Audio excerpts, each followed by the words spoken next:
الإنسان في الدنيا لازم يكون معطاء ويساعد الناس، ما يعيش لنفسه بس، ما يبقاش أناني. لكن للأسف في ناس كتير ممكن تستغل الطيبة دي وتأذي الواحد، يلاقي نفسه بيقع في مشاكل. يا ترى الإنسان التضحية بتاعته تبقى حدودها إيه، وإزاي نحمي نفسنا من الناس اللي ممكن تستغلنا؟ ده الموضوع هنتكلم فيه النهاردة مع ضيفنا دكتور أحمد عمارة، استشاري الصحة النفسية. أهلا وسهلا بيك يا دكتور. احنا عايزين نعرف الأول يعني إيه استغلال، يعني إيه ممكن حد يستغلني؟ طيب، هو أنا يمكن فكرة الموضوع ده مهمة، لأن بلاحظها كتير دايما في الجلسات والناس اللي بنقابلهم، إن بعض الناس واقعين ضحايا الاستغلال، هم مش مدركين سببه إيه، وبالتالي بيستهلك طاقتهم بصورة كبيرة جدا، وقد تؤدي في الآخر لأمراض نفسية ثم عضوية. الاستغلال يمكن ببساطة كده، وفي استغلال إيجابي واستغلال سلبي.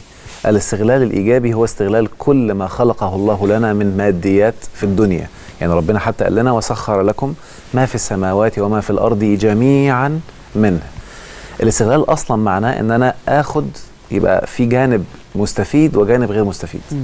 فكل ما ربنا خلقه لنا أنا ممكن أستفيد منه، ما هو مش مهم يستفيد إلا الإنسان لازم وأنا بتعامل معاه يكون الطرفين مستفيدين. عشان كده يمكن الربا ربنا حرمه، لأن طرف واحد بيكون مستفيد وطرف متضرر، وبالتالي الاستغلال يقع في الموضوع ده.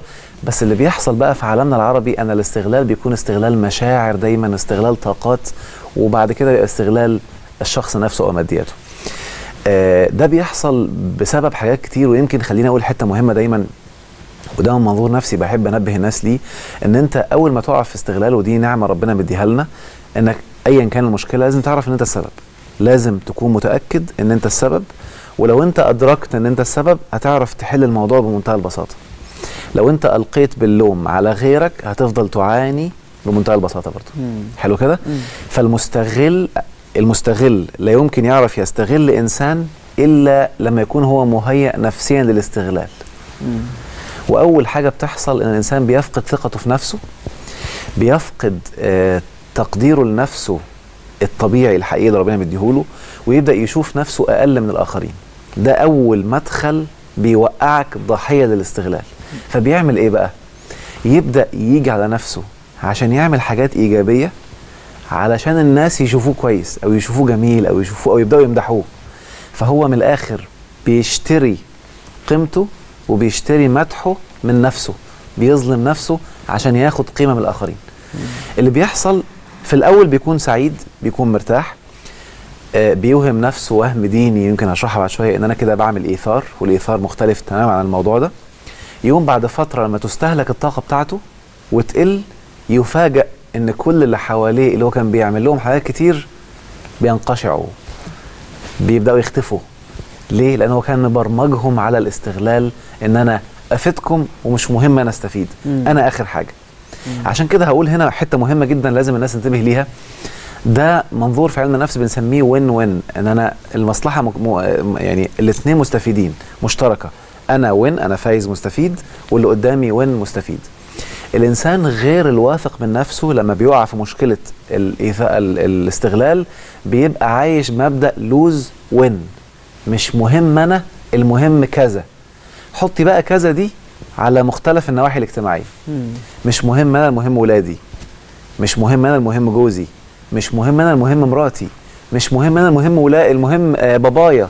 مش مهم انا، المهم الشغل. معايا؟ تضحية.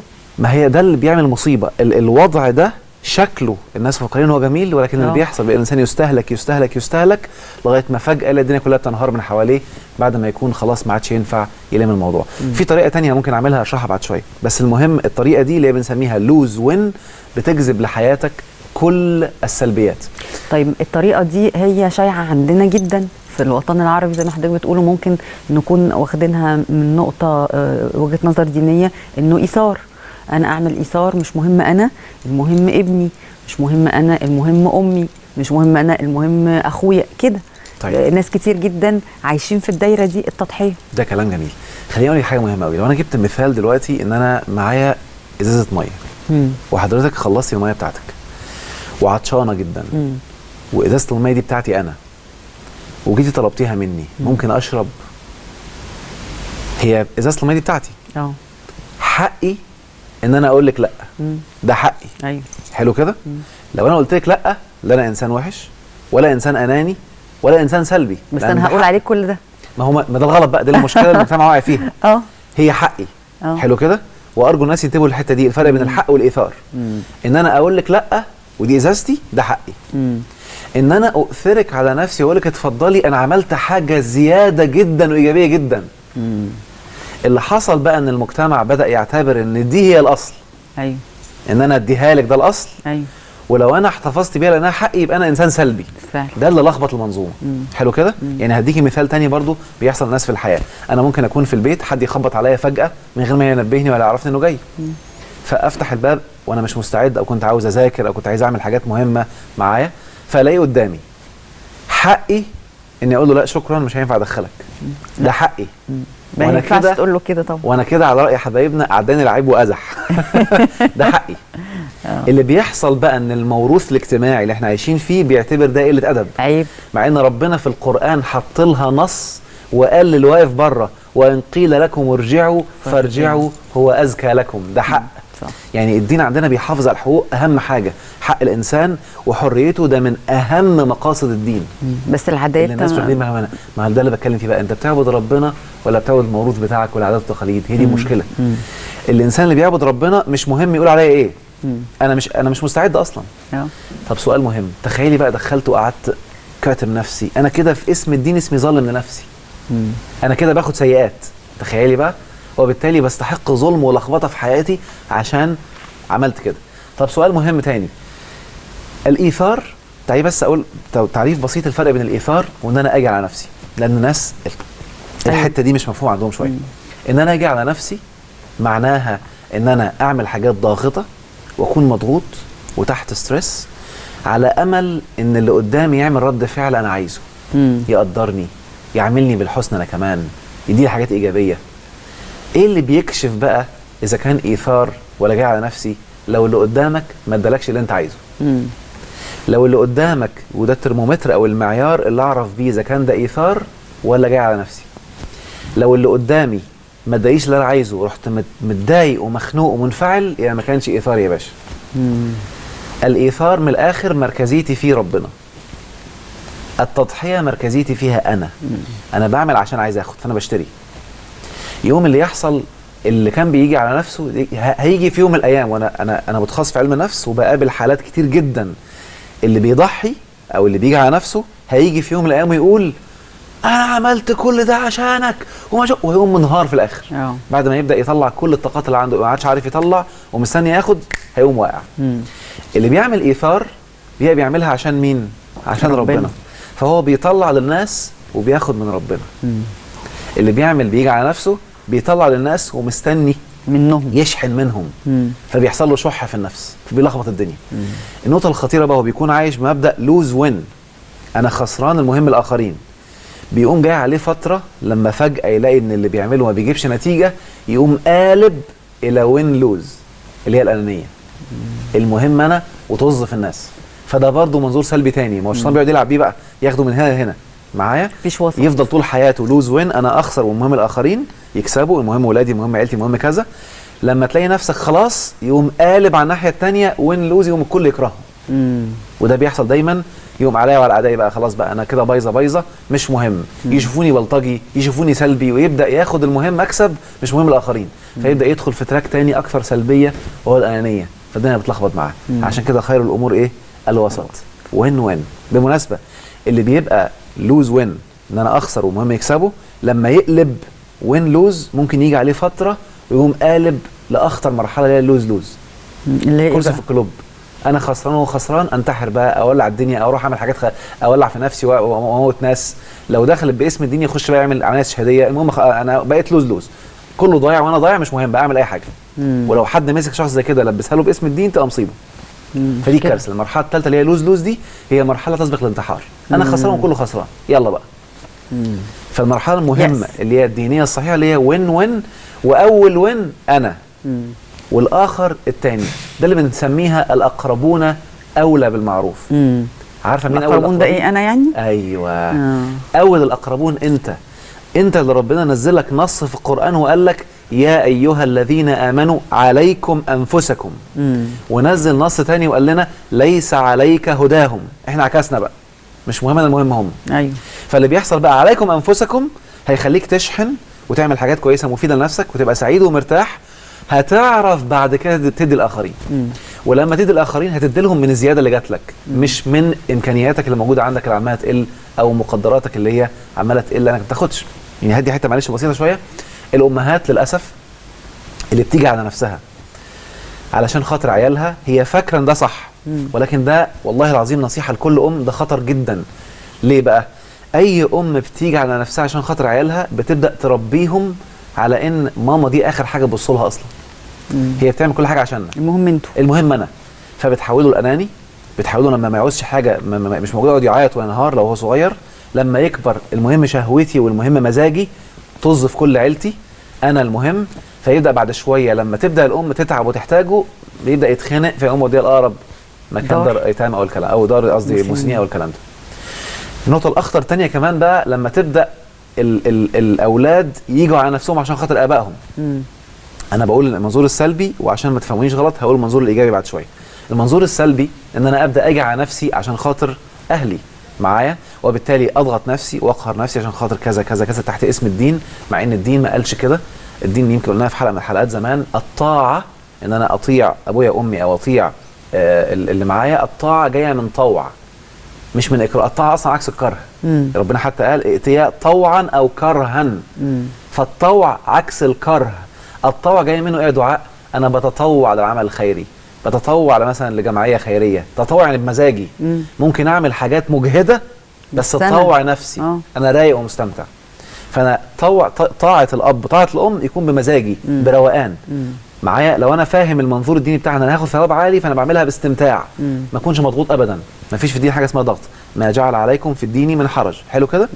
اللي بيحصل بقى، وهدي مثال بسيط، معلش انا شكلي عايز تاخدي حاجه، معلش. احنا في تليفونات بس كانت مستنيانا. معلش تليفونات اعذروني. حته بس سريعه كده.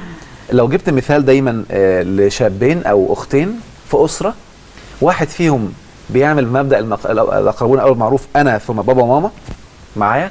واحد تاني بيعمل مبدا لوز وين، مش مهم انا المهم هم. بيجي على نفسه. اللي هيحصل ان فجاه هيعود الاب والام على استغلالك والاخر لا. يعني اخويا اللي هو وين وين، هتلاقيه لو بابا طلب منه حاجه، طب معلش يا بابا انا بس عندي ظرف هخلصه واعملها لك. هيقوم عادي. هيقوم رايحين على التاني، اعمل كذا. لو قال لا يبقى ايه الادب؟ ومش مع ان اخويا التاني قايل لا. انت اللي عملت في نفسك كده، انت اللي خليت اهلك يعاملوك كده، لانك انت اللي شايف نفسك اقل. يعني انت شايف نفسك اقل منهم، فالصوره دي بتنتقل للمحيطين كلهم. وبالتالي تصبح لو انت جيت في مره تمارس حقك الحريه، طب معلش هاجلها شويه، تبقى ايه الادب مش متربيه وكذا وكذا، وتبدا تشد لحياتك كل المستغلين. على مستوى الاصدقاء هتلاقي نفسك غصب عنك بتشد كل الناس. اسال نفسك سؤال، لو واحد صاحبك انت طلبت منه حاجه وقال لك لا، هتلاقي نفسك عادي ومقدره. لكن لو صاحبك نفسه اللي قال لك لا ده، تخيل ان جه طلب منك حاجه، هتقدر تقول له لا؟ مش هيعرف. اللي عايش في دور الضحيه مش هيعرف، وهتلاقي نفسه خايف يقول له لا اصل هيزعل. طب اذا كان هو مش مقدر قيمتك، ولو انت مارست حريتك وقلت لا هو هيزعل، ازاي بتعمل في نفسك كده؟ فهي عندنا منظومه مختلفه والملخبطه. طيب ناخد تليفونات معانا مستنيانا. رشا اهلا بيكي. السلام عليكم. عليكم السلام، اتفضلي. ازيك يا دعاء؟ اهلا يا حبيبتي. ما شاء الله الموضوع اللي بتتكلمي فيه جميل قوي، وكان عندي بعد اذنك سؤالين للدكتور في نفس النقطه اللي كان لسه حالا بيتكلم فيها. معاكي يا حبيبتي. ازي حضرتك يا دكتور؟ يا اهلا بيكي، اتفضلي. انا حد من النوع اللي حضرتك كنت لسه حالا بتتكلم عليه، اللي هو انا ما بعرفش اقول لا للناس. يعني لو حد طلب مني اي حاجه في اي وقت، حتى لو انا مرهقه تعبانه مش نايمه، طيب حاضر اوكي، وبحاول اجي على نفسي قوي علشان اعمل اللي قدامي اللي هو عايزه، وفي الاخر لو انا بدات مؤخرا احاول اقول لا عشان فعلا ببقى مثلا مش قادره او ما عنديش وقت او كده، بلاقي اللي قدامي بيزعل وبياخد. طب هسالك سؤال مهم، معلش هسالك سؤال. اتفضل يا دكتور. لما تكوني تعبانه ومرهقه وحد يطلب منك طلب وتلاقي نفسك اي ما تعمليه غصب عنك، بتعمليه ليه؟ دوري جواك كده ايه الدافع اللي خلاكي تعمليه؟ انا اتعودت ان انا ما بحبش ارفض حاجه للناس، بقول لهم حاضر وخلاص. معلش غوصي جوه اكتر، ليه؟ هو انا دلوقتي بحاول بقى اركز اقول قضاء حاجه مثلا، يعني اقضي حاجه اللي قدامي، اخد ثواب باذن الله عند ربنا سبحانه وتعالى، اساعدهم في حاجه هم مش عارفين يعملوها. كويس. طيب سؤال مهم، هو انا عشان اخد ثواب اكون متضايق ومخنوق؟ مش عارفه. ردي. هو الثواب ده حاجه لازم ومفروضه ولا حاجه اكسترا زياده ممتعه؟ لا اكسترا طبعا. يبقى اذا لازم الاول اكون انا رايق ومستمتع عشان اعرف اعمل ثواب اعلى، صح؟ صح. لكن طيب هجاوبك حاضر تعملي ايه. خليني اقول طيب بس ما هو انا يعني هي فكره ان انا ازاي اتعود اقول لا للناس من غير ما ازعلهم لو انا فعلا مش قادره. يعني مش عايزه تزعلهم. طيب نصيحه مني اللي مش عايز يزعل الناس هيعيش اسير طول حياته. فاكرين القصه اللي خدناها زمان بتاعت جحا وحماره؟ والله ما هتعرف ما تزعلش الناس، والله. يعني معلش بقول للناس دايما كده، اذا كان الانبياء في ناس كانوا زعلانين منهم وبيكرهوهم، اذا كان الله في ناس مش معترفه بيه وبتكرهه، فمش هبقى احسن من ربنا. فخدها قاعده كده، لن تستطيع ان تجعل الناس كلها راضيه عنك. وبالتالي هعيد بقى المثال او القاعده من منظور تاني، اذا انت شخص مش عايز تزعل الناس اعرف انك هتبقى، انا اسف في اللفظ، تحت قوي، كلهم هيدوسوك. وبالتالي هتكلم بقى ازاي تكون بتوازن علشان تمشي بطريقه صحيحه. طب كان معانا تليفون تاني ناخده. طيب. ونكمل بقى. هدى اهلا بيكي. الو. ايوه هدى اتفضلي. ايوه السلام عليكم. عليكم السلام. اهلا. اكلم الدكتور لو سمحتي؟ معاكي يا حبيبتي. اتفضلي. بصي يا دكتور، انا عاوزه اسال حضرتك بس عن طريقه الطاقه اتخلص من حاله الاكتئاب اللي عندي ازاي؟ طيب. وانا باخد علاج كيماوي، يعني حاضر. علاج ادويه علاج ادويه. حاضر هقول لك. حاضر. بقالك قد ايه بتاخدي ادويه؟ بقالي شهر قربت على شهرين كده. طيب هقول لك. حاضر. طيب الاكتئاب هاجلها شويه، بس خلينا في دي لان الاكتئاب اسبابه كتير. نرجع لموضوع بس الاستغلال. اول حاجه انا مهم ان انا اعرفها كخطوه عمليه عشان انهي حاله الاستغلال دي، ولازم اكون متاكد ان انا السبب. فاول ما هبدا الخطوات دي اعرف انك مش هتجني الثمار الا بعد شهر او 2، بس استمر فيها. اول خطوه انا ثم الاخر، وين انا اكون مستفيد الاول. الاستفاده براحتك، الاستفاده ممكن تكون قياميه، حاجه من ربنا تخليني مستمتع. يعني اشوف مثلا حد غلبان شايل حاجه تقيله، فانا احس ان انا ربنا هيشوفني من المحسنين فاستمتع قوي واروح اشيلها له رغم انها مجهده، بس انا مستمتع. بس المهم انا اكون واخد حاجه. بالمناسبه مفيش حاجه في الدنيا مجانيه، واعرفوها كده. اكتر الناس اللي بيتضروا في الحياه وبيصيبهم الفقر والاحتياج هم الناس اللي بياخدوا الحاجات المجاني، اللي بيسرقوا بقى الPDF فايلز على الانترنت والافلام المسروقه والاغاني المسروقه. هم اكتر ناس عايشين الفقر. اللي بياخد الحاجه من غير ما يدفع قيمتها ده بيعيش فقر فورا. معايا؟ حتى الهوى، يعني حتى ربنا قال لنا في آية من القرآن لن تنالوا البر حتى تنفقوا مما تحبون. ده مشروط، شرط، مستحيل تاخد بر، والبر اسم جامع لكل أنواع الخير إلا لما تنفق. مش من أي حاجة كمان. أيوة، مما تحبون. ومما تحبون قلناها في مرة من المرات، أنا بحب إيه فأنفق منه. يعني لو الزوجة عاوزة جوزها يعملها بحنية، والله ما هتاخدي حنية إلا ما تنفقي من اللي بتحبيه. الحنية الأول. لازم أنفق الأول. الهوى ادي عشان تاخد. ايوه الهوى، مش هقدر اخد هوى الا لما انفق الهوى اللي عندي. فربنا مدينا قيم انفق منها تاخد تاني. ما انفقتش مش هتاخد حاجه خالص. معايا؟ فاللي دايما قاعد مستني، يعني خدوها كلمه كده بنقولها في علم النفس اللي هي الايجو. الحلقه اللي فاتت في حد قال انا ما اعرفش ايه الايجو اللي انت بتقوله ده، للاسف ما سمعتش السؤال بتاعه غير في الاعاده وانا بتفرج عليها، فانا اعذروني. الايجو بصوره بسيطه كده معناها احنا كلنا مخلوقين لينا صورة أصلية اللي ربنا شايفها، ولينا صورة فيك، كذب، خداع اللي الناس شايفينها. الإيجو هي الصورة التانية دي. الناس شايفاني إيه؟ لبسي، شكلي، فلوسي، كلامي، برستيجي. ده الإيجو، ده اللي بيودي في داهية. الصورة الأصلية اللي هي ذاتك الحقيقية اللي هي الفطرة. معايا؟ الفطرة عكس الإيجو. الفطرة المهم ربنا شايفني إيه، مش مهم الناس شايفاني إيه. فأنا ربنا سبحانه وتعالى أمرني إن أنا أعيش حر وما أجيش على نفسي، لا أظلم نفسي. وبالتالي المثال بقى بتاع البيت، حد أنا شايفه جاي بيطلب مني حاجة أنا مش قادر، عشان أرضي ربنا هقول أنا آسف مش هقدر، لو قدرت هعملها، ما قدرتش ما تزعلش، بس أنا مش هقدر. شافني سلبي، شافني أناني، شافني كذا، مش مهم الصورة دي، المهم ربنا شايفني إيه. هبقى رايق. معايا؟ بعض الناس برضو ممكن يعفو ويسامح، بيبقى مش عايز يسامح عشان ما يشوفوش ضعيف. ده الايجو. اصل لو سامحت هيشوفني ضعيف، فيفضل معذب نفسه وعايش في النار عشان ما يشوفوش ضعيف. يا اخي ما يشوفوه ولا يتفلقوا، سوري يعني، ما يشوفوك ضعيف. المهم ربنا شايفك عفو، وربنا قال وان تعفوا اقرب للتقوى، وقال لنا ومن يتقي الله يجعل له مخرجا من اللي انت فيه ويرزقه من حيث لا يحتسب. فالايجو بقى هو الصوره اللي قدام الناس، الفطره هي الصوره الحقيقيه اللي قدام ربنا.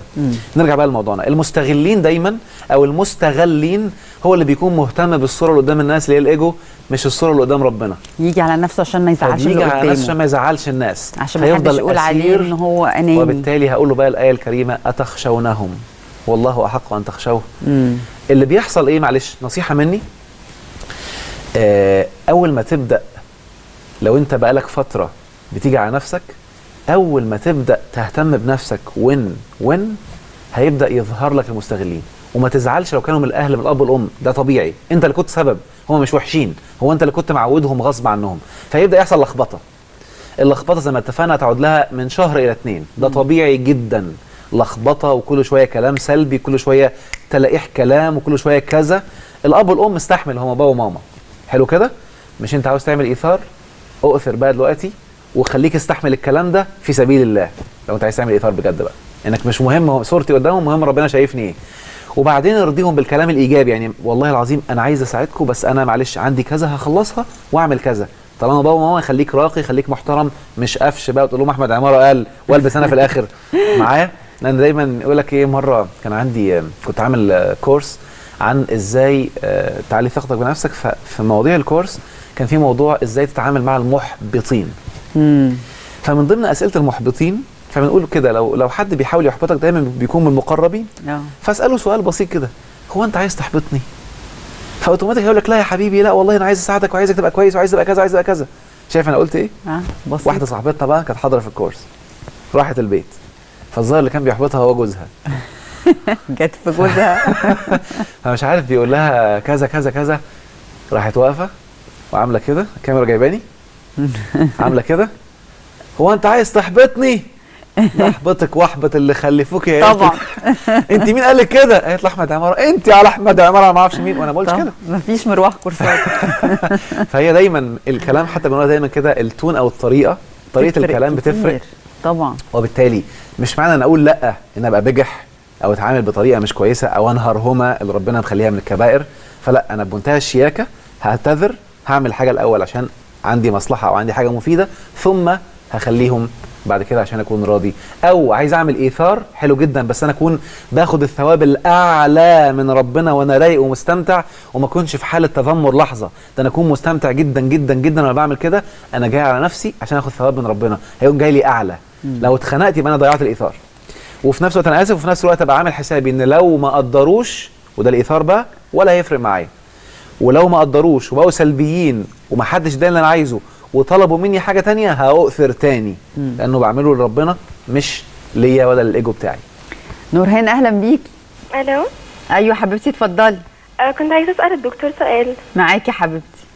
هو المفروض ان انا بحب واحد زميلي معايا في الجامعه وهو كمان، ومامتي واهلي وكده عارفين، بس المفروض ان لسه الخطوبه هتبقى المفروض في شهر 1، واحنا المفروض يعني موضوعنا بقاله سنه. انا دلوقتي حاسه ان انا بدات ازهق قوي، وبيجي لي كده ايام ساعات ما ببقيش عايزه اتكلم معاه او انزل او كده، ببقى عايزه انزل مع صحابي واتكلم مع صحابي اكتر.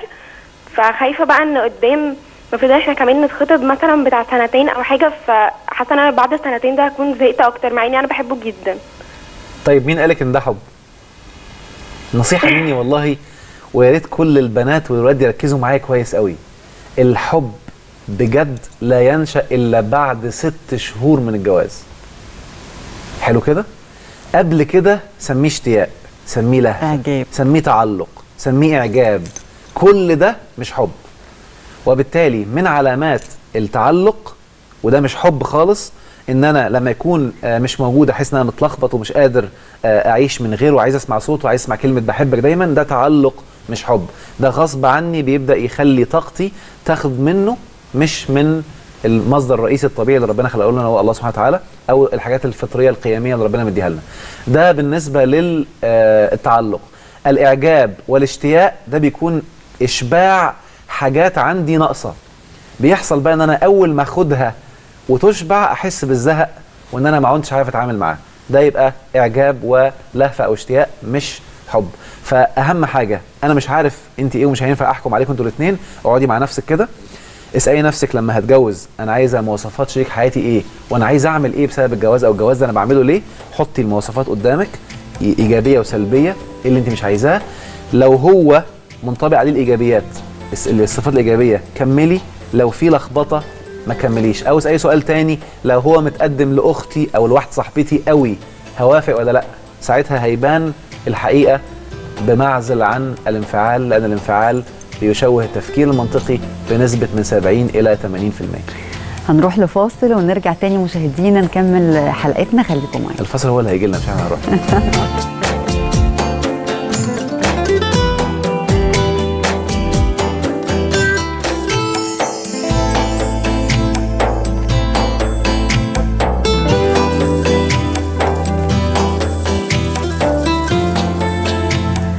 حطينا يا دكتور على صفحتنا النهارده على الفيسبوك سؤال انه التضحيه من اجل الاخرين صح ولا غلط. هقول لك كده شويه من الاجابات. جيهان مثلا بتقول ان التضحيه تبقى علشان الاب والام. تغريد بتقول التضحيه للاب والام والاولاد او المحتاجين، لكن بالنسبه لباقي البشر لا، يبقى سفه. وفاء بتقول من خلال تجربه 38 سنه جواز واولاد لا، لان محدش هيدي زيك ولا حد هيقدر، لان بعد كده هيتعودوا ان هو ده الاصل، يعني هيبقى حق مكتسب. بسمه التضحيه لاخواتي ووالدي، اما باقي الناس بتفهمك غلط وبيستغلوك. توته التضحيه من اجل امي وابي واخواتي معزه وكرامه، لكن للغير لا، مذله. ظهر التضحيه شيء جميل، بس اوقات بتتحول لقيود بتخنق صاحبها لو زادت عن حدها، لانه اتعود يعمل كده، لو ما عملش هيحس هو نفسه بعقده ذنب وبيجي على نفسه. نورهان التضحيه من اجل اللي يستحقوها، اللي قدموا لنا كل حاجه. ميسه التضحيه من اجل امي فقط لا غير. هناء مدام شيء اقدر اعمله ومش هيأثر على نفسيتي، بس ما استناش المقابل. صفيه حسب نوع التضحيه واللي قدامي يستحق ولا لا. ريم التضحيه من اجل امي وابي فقط. سمسم انا بضحي بكل حاجه لما بشوف حد محتاج للتضحيه. منا انا عن نفسي ضحيت كتير علشان ولادي ما يتشردوش، واستحملت مشاكل كتير مع ابوهم علشان عيالي يفضلوا عايشين مع اب وام من غير مشاكل. طيب خليني اقول حته مهمه بقى عشان التضحيه صح ولا خطا؟ التضحيه خطا، والتضحيه تدمير لطاقه الجسم. كل التضحيه؟ وكل انواع التضحيه اصلا لفظ ضحيه لو انت اتسميت بيه هتفضل ضحيه في الشغل، ضحيه في البيت، وهتبقى ضحيه من كل حاجه، وتبقى ضحيه للامراض في الاخر. يعني اساسا لا يصح. انا بحب اسمي الحاجات باساميها الحقيقيه. ما ينفعش اسمي نفسي ضحيه، لان اوتوماتيك اول ما اسمي نفسي ضحيه سيكون هناك مضحى له، فانت بقيت عامل اله خاص ليك وانت مش واخد بالك. طيب نعمل ايه بقى؟ انا بتكلم على الاسم دلوقتي، مش بتكلم على السلوكيات. فما ينفعش اضحي ولا اسمي نفسي ضحيه، لان لو ضحيت اوتوماتيك بكون ضحيه. ولو انا بقت ذبذبات جسمي ذبذبات ضحيه، هتلاقي الدنيا خبطت معايا من كل اتجاه وابقى ضحيه لكل حاجه. حلو كده؟ طب اعمل ايه بقى؟ اكون متوازن. يعني ايه متوازن؟ يعني انا احيانا اكون بعمل ايثار، اوثر على نفسي عشان اخد ثواب عالي، اكون مستمتع، ولازم عندي معيار كده، طاقتي بتنزل ولا لا. الايثار الحقيقي لما اكون بعمله بكون مستمتع، ما احسش ان انا بنزل.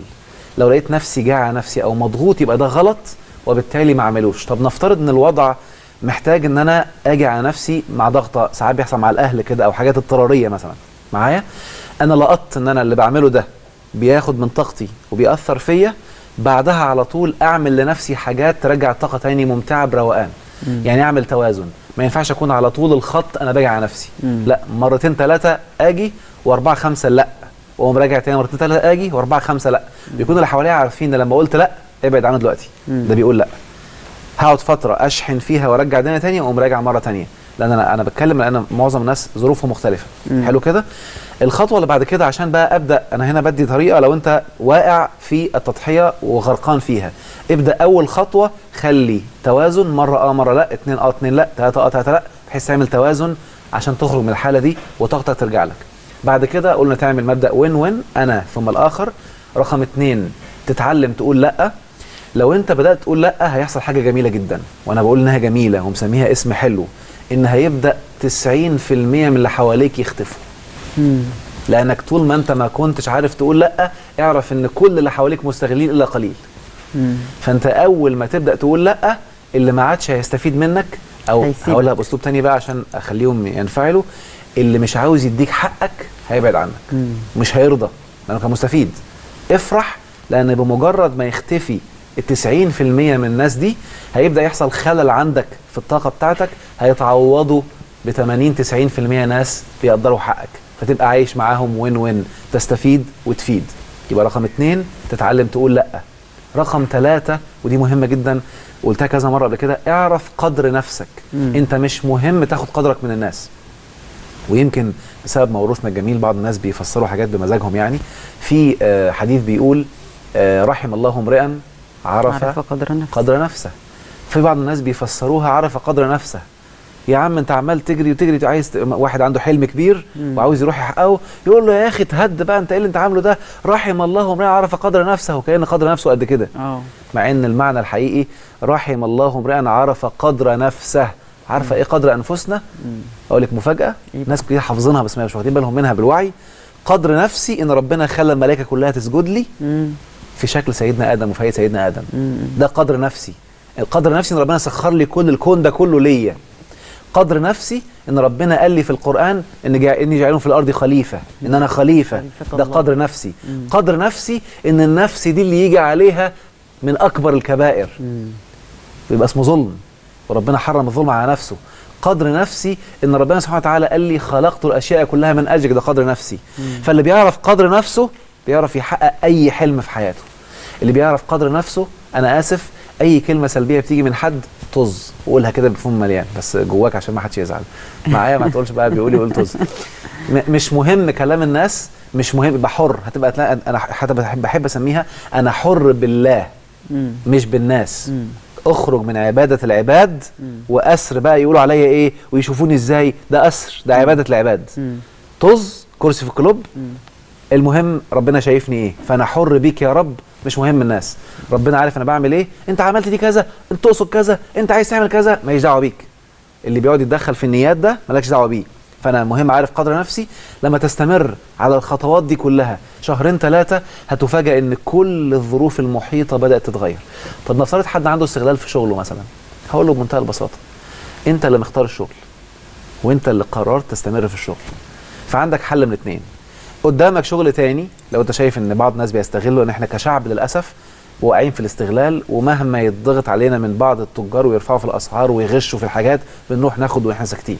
فانت انت اساسا مخلي الناس تستغلك. ويمكن بقولها دايما كتير في كذا حلقه قلتها برضو، ان الواحد كمان لما سافر بره فوجئت للاسف ان ممكن يبقى نفس المنتج لنفس الشركات، ولكن بيجي لنا هنا اسوأ الحاجات باغلى الاسعار، عشان احنا ولا حد بيفكر ولا حد بيهتم بالكواليتي وما بيقولش لا احنا مش موافقين على الكلام ده ومش هنشتري. لو الناس قالت لا انا قدر نفسي عالي لازم اخد كواليتي عالي، وامتنعت، الكل هيعمل لنا 1000 حساب. زي ما بره الناس كلها بتقدر نفسها، وبالتالي مستحيل حد يقدر يغشه في اي بضاعه ولا اي سلعه ولا اي كلام ده.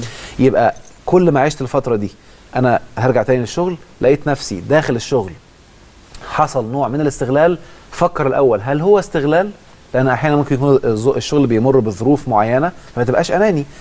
امشي مع الشغل وعدي عشان الدنيا تبقى كويسه. لقيت نفسك لازلت ما بتاخدش اللي انت شايف نفسك مقدره، خلاص قدامك حاجتين، يا تشوف شغل غيره وتبدا تنتقل اليه، يا اما تستنى وانت عارف ان ده ظرف مؤقت. ارضى، بنقولها كده، حب اللي بتعمله لغايه ما تلاقي اللي بتحبه.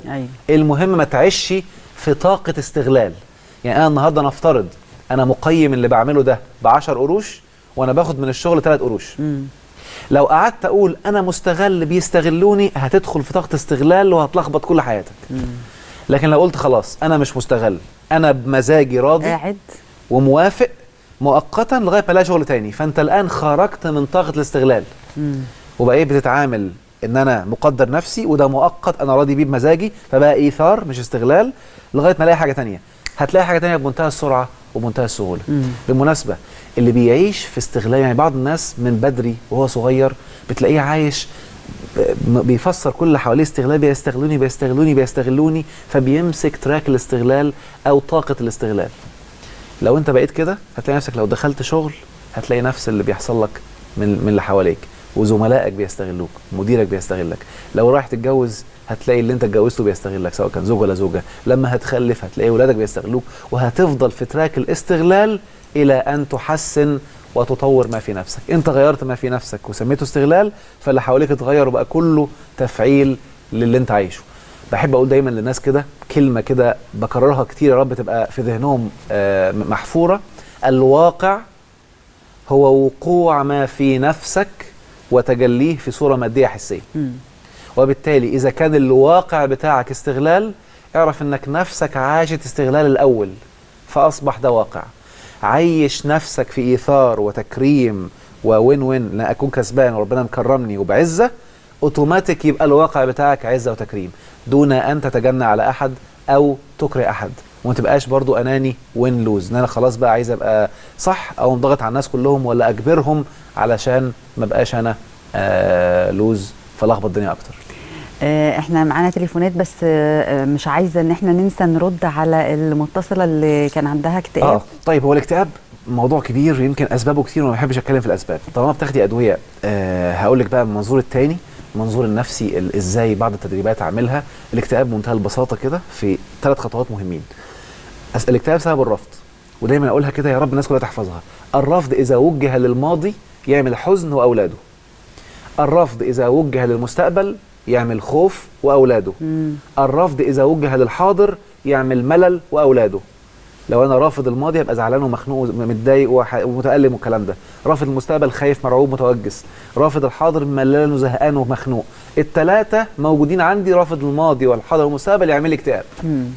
وبالتالي مهم جدا بقى اقعد مع حد متخصص في السيكولوجي، علم النفس. انت بتاخدي ادويه مع الطب النفسي، اتعاملي بقى مع سايكولوجيست عشان يشوف الرفض ده عندك وينسفه وتبداي تتقبلي، وبالتالي تخرجي من الاكتئاب. ثانيا مهم بقى مش موضوع الرفض، مهم ابقى حاطط رساله في حياتي وعندي قيم عايش عشانها، وبدوق متعه النجاح والفلاح، لان متعه الحاجات دي كلها هي لما بتغيب بتجيب اكتئاب. لو انا عندي كل ماديات الارض، الشهوات تجيب اكتئاب، القيم بتجيب متعه وبتعيش الانسان في جنه الارض.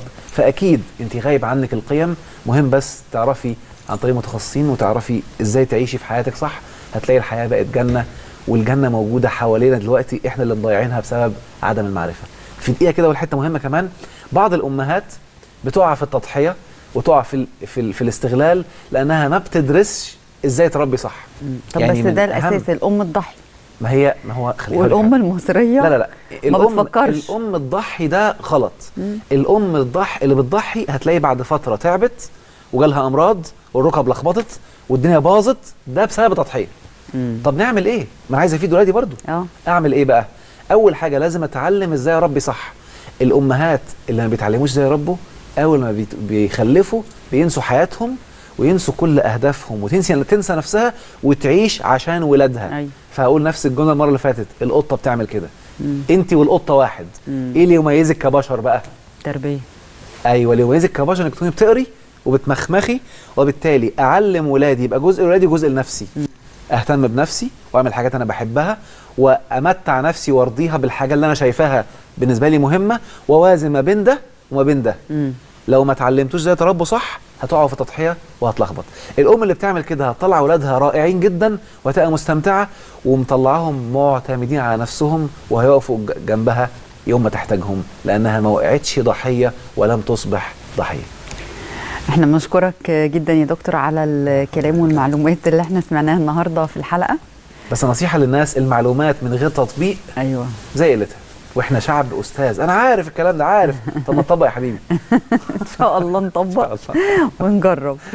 واسيبكم مشاهدينا دلوقتي مع تقريرنا وبنك الكساء وتوزيع اللبس على البنات اللي ان شاء الله هيتجوزوا، وربنا يكرمهم قدروا يفرحوا البنات في تجهيز حاجاتهم للجواز.